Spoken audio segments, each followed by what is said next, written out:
Muy buenas noches a todos los que se enlazan a través de las plataformas sociales de Facebook o YouTube. En esta ocasión estamos iniciando con un programa de Diplomado en Ministerio Cristiano, el cual es una guía de aprendizaje para líderes de la iglesia local. Esta iniciativa surge precisamente de la necesidad que existe actualmente en las iglesias donde se han levantado grupos en el cual por X o Y motivo los hermanos que se dedican al servicio no han tenido la oportunidad de ir a una escuela bíblica formal, etcétera. No tienen por qué hacerlo tampoco. La palabra de Dios nos dice a nosotros la importancia de encargar a hombres fieles el ministerio de enseñar. De modo que queremos cubrir esa necesidad que existe en la iglesia de hermanos que pueden colaborar en el ministerio dentro de la iglesia local y que generalmente son hermanos que tienen trabajos seculares, familias y compromisos, pero que han sido llamados también para servir en la iglesia. Estos hermanos son muy valiosos eh, para el ministerio y para la fortaleza espiritual de la iglesia. Básicamente está dirigido a estos hermanos este diplomado que cuenta de más de 50 lecciones. Y la idea es que se aprenda con la lectura, con el escuchar y con la repetición permanente y la revisión permanente de los distintos temas. Vamos a tratar de ser lo más claro, breve y conciso en cada una de las lecciones que estamos enfocando en cada sesión que vamos a grabar. Muy bien, vamos a ver primero la lección número 1. En la lección número 1 estamos viendo el Antiguo Testamento. En primera instancia, nosotros aquí vemos que se trata de... En primera instancia, vemos que la Biblia es una colección de 66 libros o documentos, ¿no? Inspirados por Dios, de los cuales el Antiguo Testamento está constituido por 39 libros, mientras que el Nuevo Testamento por 27. ¿Quiénes fueron los autores de estos libros? Bueno, fueron profetas, sacerdotes, líderes, reyes, etcétera. Podemos decir que el Antiguo Testamento fue escrito en su gran mayoría en el idioma hebreo, con excepción de algunos pasajes que fueron escritos en arameo. Por otro lado, pues el Nuevo Testamento fue escrito en griego, el griego koiné o popular que se señala, ¿no? Muy bien, seguimos pues explicando el Antiguo Testamento de forma breve.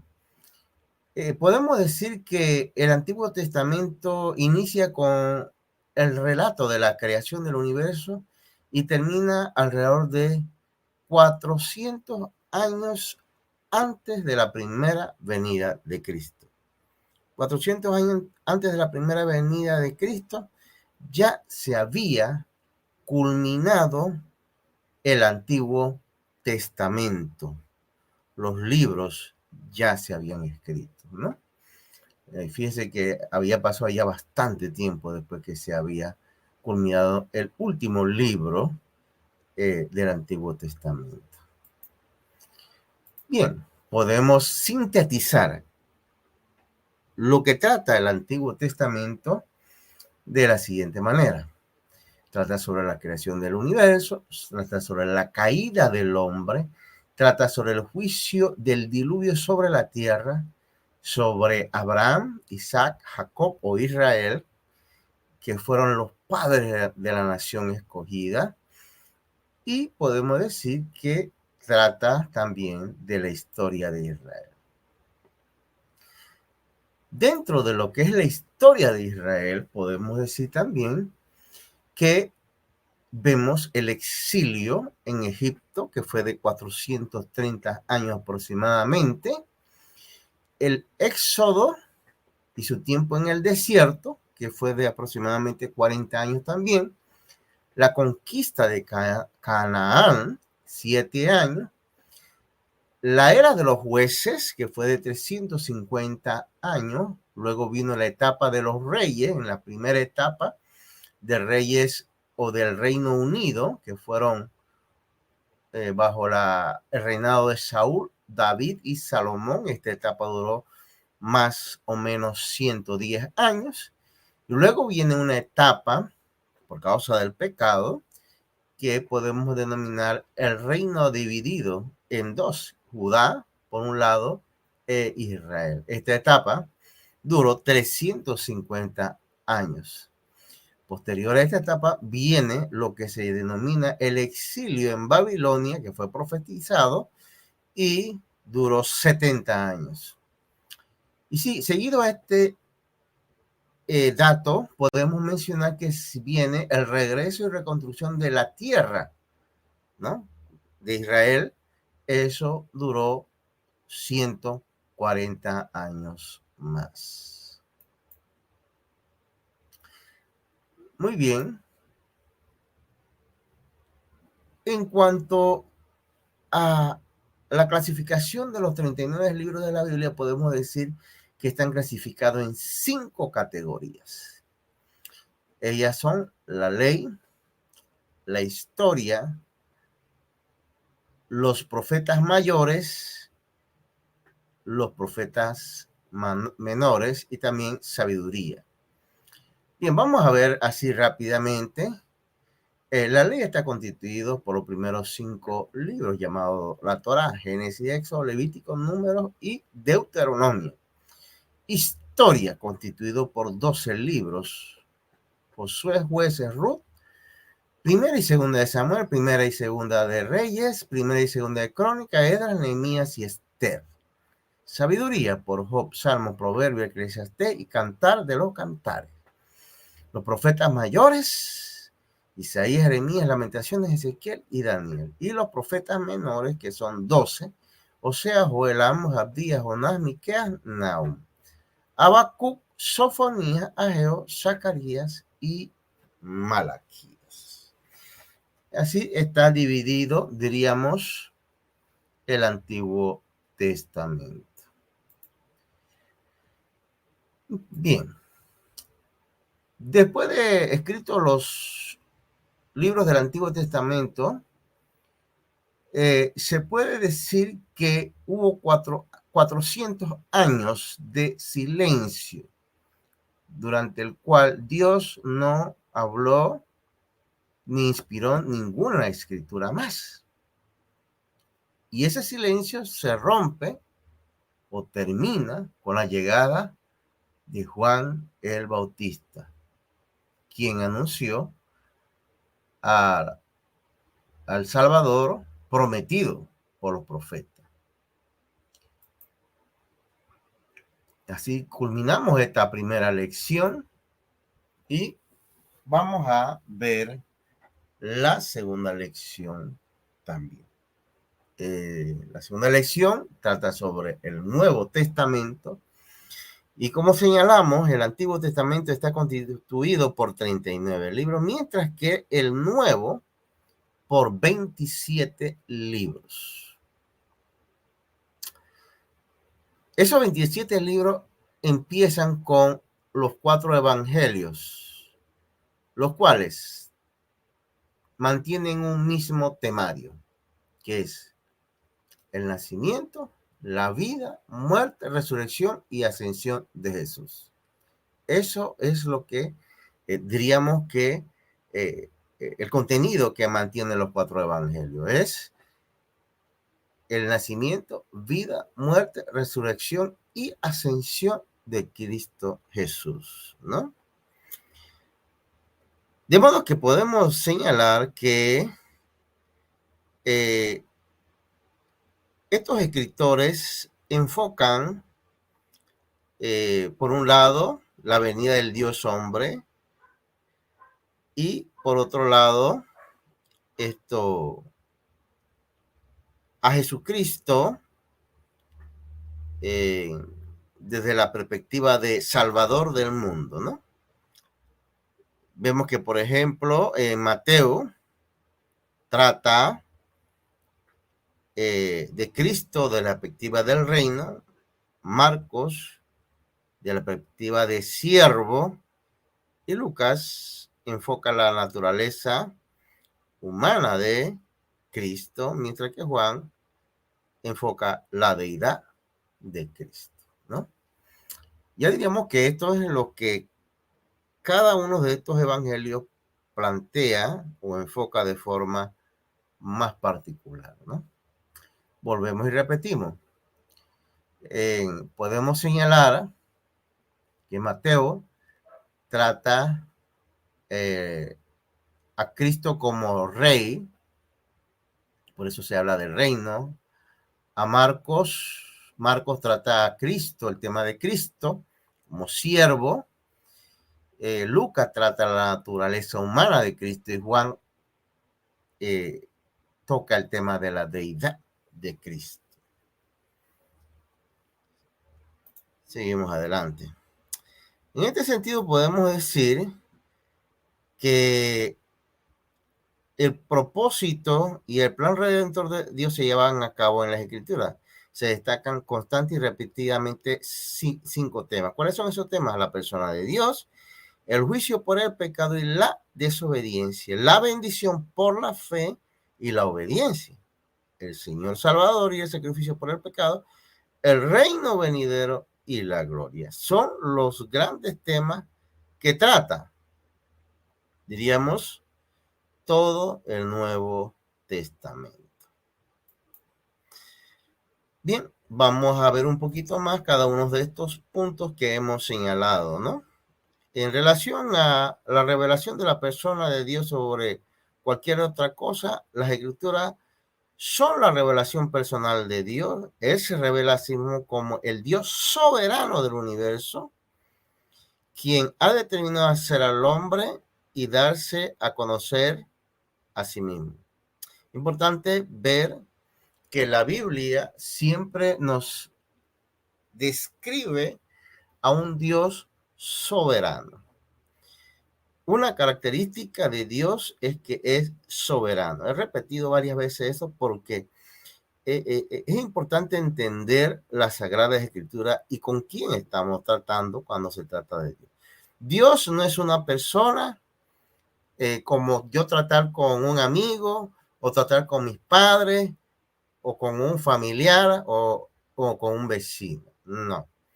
En la relación quizás con un amigo o con alguno, pudiera haber una relación donde tratamos de consensuar, etcétera, etcétera.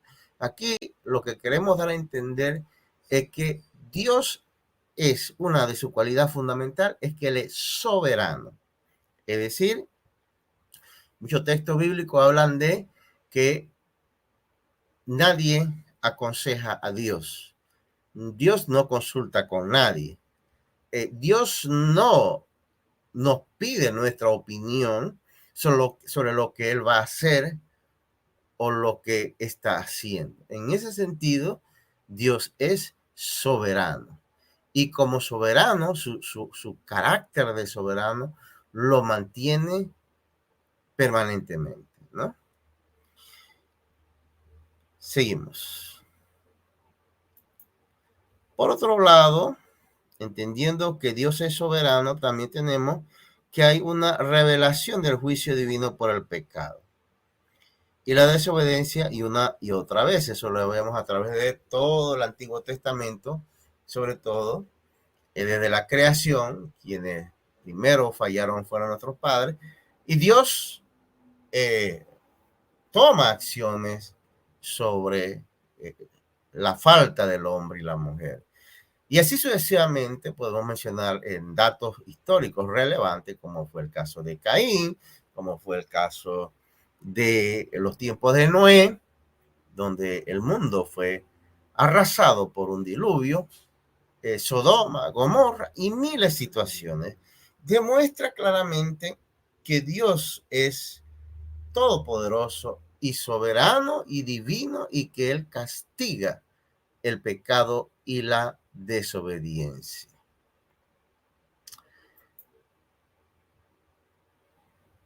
Bien, vamos a ver la lección ahora número 4, en donde tratamos la revelación de bendición divina por la fe y la obediencia. Hemos visto pues que la desobediencia y el pecado es castigado, pero también la palabra de Dios nos dice a nosotros que Dios bendice la fe hacia Él, y que Dios bendice la obediencia hacia Él. Y eso lo podemos ver, por ejemplo, en la Sagrada Escritura se resalta el sacrificio de Abel, también se resalta la fe de Abraham, se resalta también la fidelidad de Noé en un mundo de pecado. Noé se atreve a creer en los principios divinos, ¿no? Y Dios esto sabe premiar a los que le han sido fieles. Dios es un Dios que castiga la desobediencia, pero también un Dios que sabe bendecir y premiar a los que son fieles, le obedecen y andan por fe. Muy bien, también vemos que la palabra de Dios a través de todo el Antiguo Testamento, diríamos que inicia con un protoevangelio desde el Génesis, y a través de todos los libros del Antiguo Testamento se habla una y otra vez de el Mesías Salvador, ¿no? Y finalmente se concretiza con la llegada de Jesús. Por eso podemos decir que un tema fundamental es la revelación del Señor Salvador y el sacrificio por el pecado, que fue precisamente como culmina el ministerio de Cristo Jesús, ¿no? Siendo Él sacrificado en la cruz por nuestro pecado. Esa fue la misión de Cristo Jesús. Y esa no fue algo que fue improvisado, fue el proyecto de Dios para salvar al hombre de pecado. Pero ¿a cuál hombre? La palabra dice que a los que creen en su nombre le dio potestad de ser hechos hijos de Dios. Tenemos entonces finalmente la revelación del reino y la gloria de Dios, que tiene que ver precisamente con iglesia como una expresión del reino, pero a su vez esa segunda venida de Cristo que se dará, diríamos, nos permitirá ver ese reino en toda su extensión y realidad, ¿no? La iglesia es una extensión del reino ahora mismo en la tierra, pero el reino de Dios está en los cielos, la iglesia como extensión está en la tierra, pero aquel día es glorioso, Cristo vendrá ya no a morir por segunda vez por el pecado, sino a llevarse a su iglesia. Es un día que todos nosotros por fe esperamos. Muy bien, hasta aquí dejamos esta,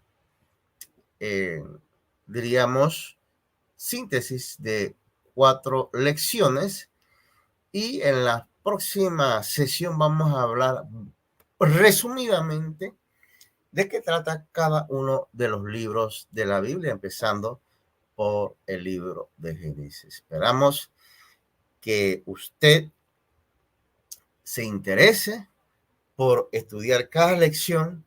Cada una de estas lecciones tiene ejercicios del cual usted puede echar mano del documento para poder responder a estos ejercicios. Y la idea es que usted pueda siempre leer y releer hasta que se le quede en la mente estos conceptos importantes que debe manejar los que son ministros en la iglesia local. Esperando que sea de apoyo estas lecciones para ustedes. Se despide de ustedes el profesor Leopoldo Valdés.